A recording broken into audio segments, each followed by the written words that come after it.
What if the voice in your head has been lying to you for years? Most people never notice the thoughts that quietly shape their choices, fears, and future. But once you see the pattern, you cannot unsee it.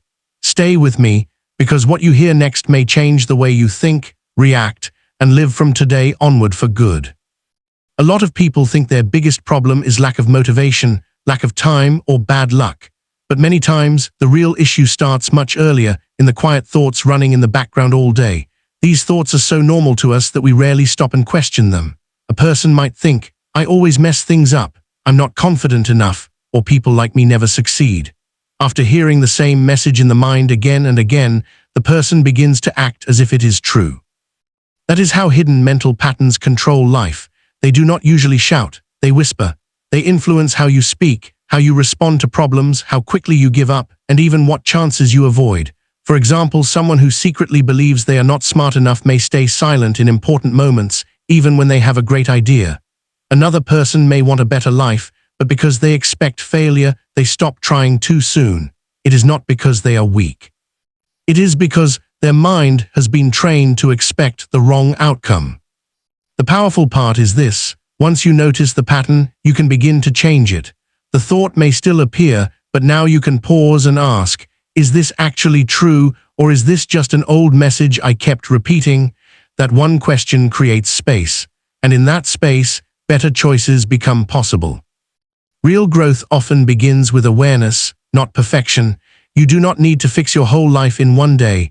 You just need to start catching the thoughts that have been shaping your actions without permission. The moment you do that, you are no longer fully controlled by them. You become more intentional, more confident, and more capable of building a future that actually matches your potential. Fear and self-doubt do not usually take over all at once. They grow slowly through repetition. A single bad experience, one harsh comment, or a few failed attempts can plant a thought in the mind. Maybe I'm not good enough. If that thought is repeated often enough, it stops feeling like a passing emotion and starts feeling like truth. Over time, the mind begins to treat fear like protection and doubt like wisdom, even when both are only limiting growth. This is how mental programming works. The brain learns from what it hears most often, especially when emotions are involved. If a person keeps telling themselves that they will probably fail, they begin to hesitate before taking action. They overthink simple decisions, avoid risks, and expect rejection before it even happens. In many cases, they are not responding to the present moment. They are reacting to an internal script that has been running for years. You can see this in everyday life. A student may know the answer, but stay quiet because they are afraid of sounding stupid. A talented person may delay starting a business because they secretly believe others are more capable.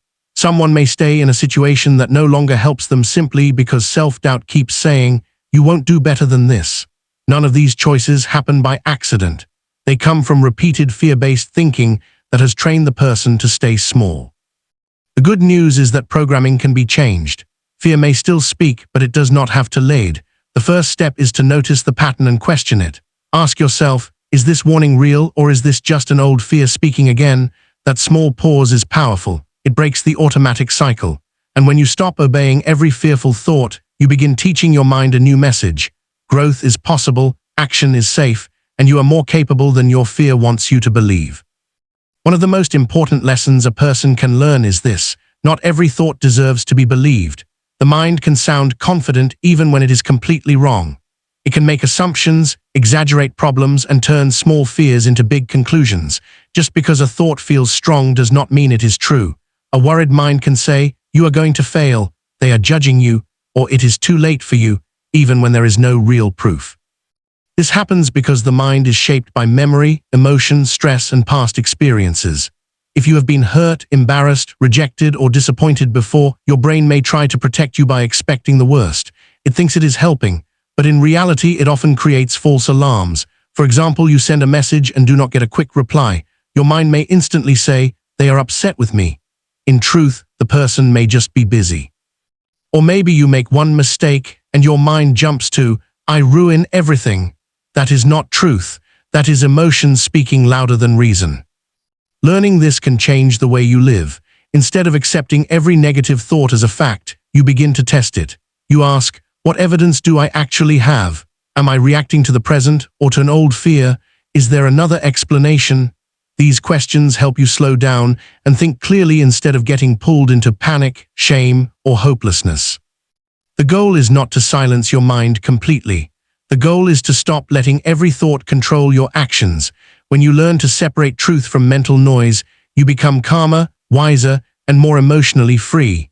You stop giving so much power to thoughts that were never meant to lead your life. And that is where stronger decisions, better relationships, and real inner confidence begin. Many people are not only living in the present, they are also living inside old stories they learned years ago. These stories may have come from childhood, failure, rejection, comparison, or painful experiences that left a strong mark. Over time, the mind turns those moments into identity. A person stops saying, "That happened to me," and starts saying, "This is who I am." That is where the problem begins. An old story can sound like this: "I'm not the confident type. Nothing ever works out for me. People always leave. I'm too late to change." These beliefs may feel personal and familiar, but familiarity does not make them true. In many cases, they are simply outdated conclusions built from a limited chapter of life. The danger is that once a person accepts them fully, they begin making decisions that protect the story instead of growing beyond it. You can see this clearly in everyday situations. Someone who was ignored as a child may grow up believing their voice does not matter, so they stay quiet even when they have valuable ideas. A person who failed once may carry that memory so heavily that they avoid trying again, even when they are far more ready now. Another person may keep choosing unhealthy relationships because part of them believes better love is not meant for them. The past is no longer just remembered, it is directing the future. But old stories can be rewritten. The first step is noticing which beliefs came from pain rather than truth. Ask yourself, did I choose this belief, or did I inherit it from an experience that hurt me? That question can open a powerful door. It reminds you that your past may explain your patterns, but it does not have to control your future. You are allowed to outgrow the version of yourself that was shaped by survival. You are allowed to build a new story based on healing, clarity, and possibility. And once you start doing that, your future stops looking like a copy of your past. One of the biggest changes that happens in a person's life begins with a very small moment, the moment they become aware of what they are doing while they are doing it. Before that, many reactions happen on autopilot. A certain tone of voice makes you defensive. A setback makes you give up too quickly. A stressful situation makes you assume the worst. It all feels instant, almost automatic, as if you had no choice. But awareness creates that choice.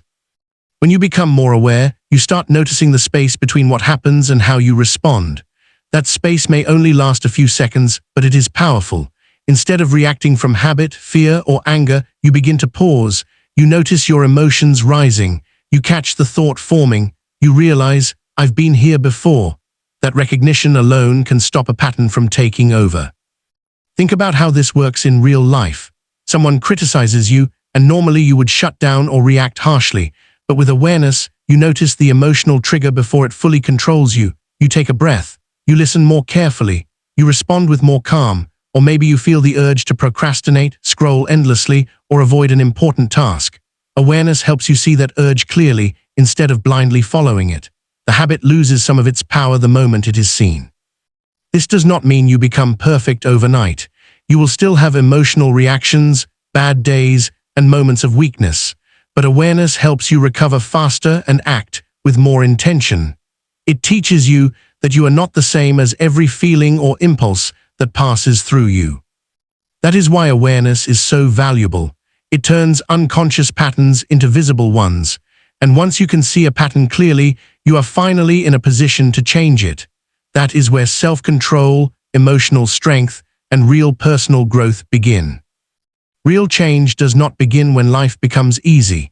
It begins when you stop treating every belief in your mind like permanent truth. Most people rarely question the ideas they carry about themselves. They simply live through them. If a person believes they are unlucky, unworthy, unlovable, or incapable, that belief starts shaping their choices without being challenged. They avoid opportunities, settle for less, and then use the results as proof that the belief was correct. In this way, a false belief can quietly build a very real life. Questioning your beliefs breaks that cycle. It helps you step back and ask, where did this idea come from? Is this still true today? Did I learn this from reality, or from pain, fear, or someone else's opinion? These questions are powerful because they interrupt the automatic connection between belief and behavior. They give you a chance to think instead of just reacting. For example, a person may believe they are bad at speaking because they were once embarrassed in front of others. Years later, they still stay quiet, not because they truly lack ability, but because one old moment became a lifelong label. Another person may believe they always ruin relationships, so they become distant, anxious, or overly defensive. The belief then creates the very problems they were afraid of. Once they question that belief, they can start acting differently and getting different results. This is why change feels uncomfortable at first. Old beliefs feel familiar even when they are harmful. New thinking can feel strange because it asks you to step outside the story you have repeated for years. But that discomfort is often a sign of growth, not failure. The moment you question a limiting belief, you loosen its grip on your life. You begin making choices based on who you are becoming, not just who you were taught to be. And that is when progress becomes real, personal, and lasting.